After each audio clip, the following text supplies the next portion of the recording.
Okay, so I don't know what this little bird saw, but he is judging somebody real hard. And I think it's adorable. This is my whimsical version of a dark-eyed Junco, but I've decided to call it a side-eyed Junco because it's judgmental. And I don't think there's a lot of arguing that. So let's get into it. Going to start with mixing my colors. This is French ultramarine, and we are going to mix with it some burnt sienna. And depending on your ratios, you're going to come up with different colors. So this time I put a little more burnt sienna than French ultramarine, so you get this really nice brown color, which is not what I'm going for today. Then if you add more blue, you get a beautiful blue, also not what I'm going for. I want something kind of grayish. And so I added a little more of the brown, but not too much. So we have that nice kind of grayish black color.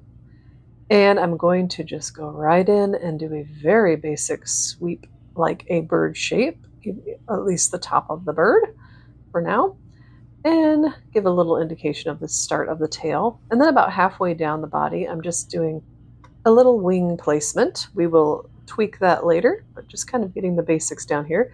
And on my brush, I've got a little bit of diluted color along with water, and I'm just kind of softening that line that we put in there first.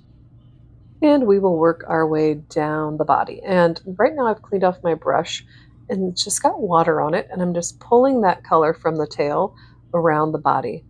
I want the belly of the bird to be very, very light. So up here, you're just going to imagine where your beak is going to be, and then you're just going to draw in the remainder of the body. Give it as big of a belly as you want, or little, whatever you'd like. I kind of wish I would have given it a little more of a belly, but I think he turned out pretty cute anyway. And just keeping that very light on the bottom there. And now I've got mostly water, a little bit of pigment on my brush, softening up the edge of that line in there, and just bringing that color down. I always love painting birds because even just this little shape is just so adorable to me. I think they're all adorable. I know there's some of you out there who are bird haters, and I don't understand, and I'm sorry for your loss. But anyway, just water on my brush now, moving that color down a little bit, leaving the very bottom of the belly white. And now I've got just straight burnt sienna on my brush and mixing that in. Everything is still wet. I haven't let anything dry yet, so it will blend really nicely. Dark-eyed Juncos have a little bit of that brown in their body as well. And now I've got the ultramarine and burnt sienna mixture on my brush again. I am going to just tweak the wing and just make it a little more defined, however, very loosely. And with the tail, I didn't want it to just be one little point, so I'm adding a few different lines just to add whimsy to our little guy here. And you can see I'm just moving the color. I am not using a reference photo for this. I'm just kind of playing with the paint, moving it around just until it suits me. Now, I'm going to let this dry completely, and now I've got some permanent rose on my brush, and I'm going to mix it together with Cadfree Yellow, trying to get like a peachy pink color. This one, as you can see here, it's too orange. I mean, it's too orange for me, from what I'm going for. You could totally use that. So I added a little more permanent rose, and I got this beautiful color that I am going to use for both the beak and the legs. And the beak, I did not study the dark-eyed Junco, so I don't really know the shape of their beak. You know, I just like whimsy. I am not a photorealistic painter, as you can tell. Just tweaking the beak a little bit, making it a little bit wider, because I think that's adorable. I was so eager to get to the eyes, but we got to do all this other stuff first. So coming right with the legs, using the same color I did with the beak. And if you thought I tweaked the beak too much, wait till you see what I do with the legs here. I think I'm being too loose, and so then I had to kind of go over it and whatever. You don't have to spend as much time as I did. I'm just kind of going over the lines, making them a little bit longer, but you can just do whatever you want. Again, I don't know what the legs of a dark-eyed Junco look like either, so we're just playing. And I just wanted to mention that I made this palette out of air dry clay, just like the one I showed you in my last video. I'll link that video in the description. Coming in with my size 10 gel pen, white gel pen, and I'm just going to do a very exaggerated eye, just doing a big circle, to begin with. This is going to be our first layer. And then once that's completely dry, I'm going to come in with my Posca pen. And you can see the size of the nib there. Just wanting to darken it up and give it a little bit more coverage. You could do layers and layers of the gel pen too, if that's what you've got, or you could use bleed-proof white. Once that is completely dry, I'm coming in with my Micron size 8, and we're just going to work on the eye. So I'm going to give it, first of all, just a nice outline to make it stand out. It's already looking funny to me. And I am a big fan of eyelids on my birds as well as eyelashes. And so that's what we're going to do here.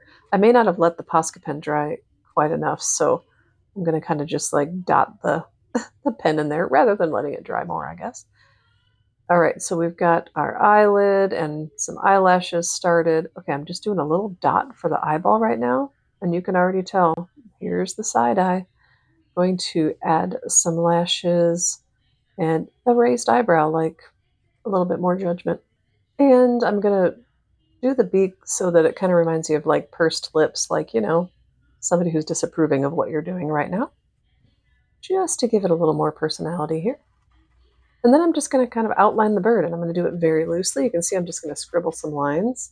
This is one of my favorite parts in most paintings, is adding the line details. I just love it. I'm kind of just defining the wing a little bit more, adding a little more whimsy to our tail, and just giving the outline of the bird just a little bit more definition. And I want it to be a little messier yet.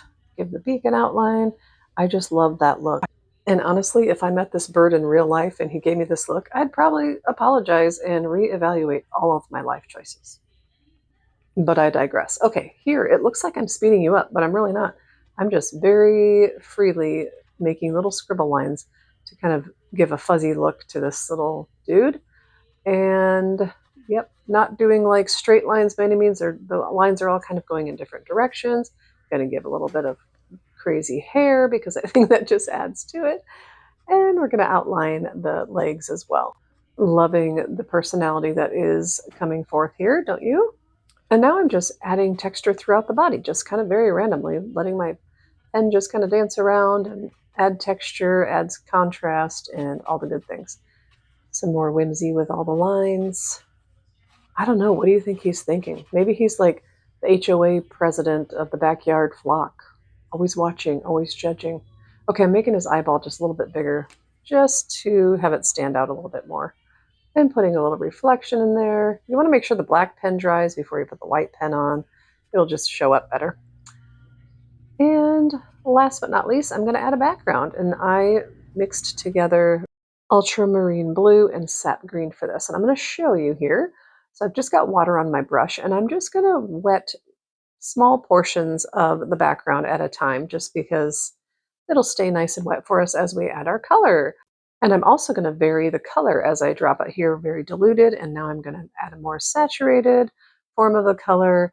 And you can see I'm just doing wet on wet, and I'm going to do that section by section. So I'll speed you up here in a little bit, but just wanted to show you here so you can see. And now I've just got water on my brush softening up the edges there as well.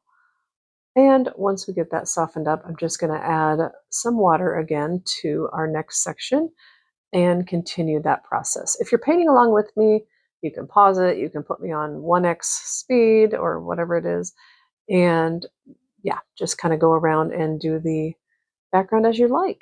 And then I decided to do a very saturated form of the color mixture, and indicate like that he's standing on the ground rather than floating.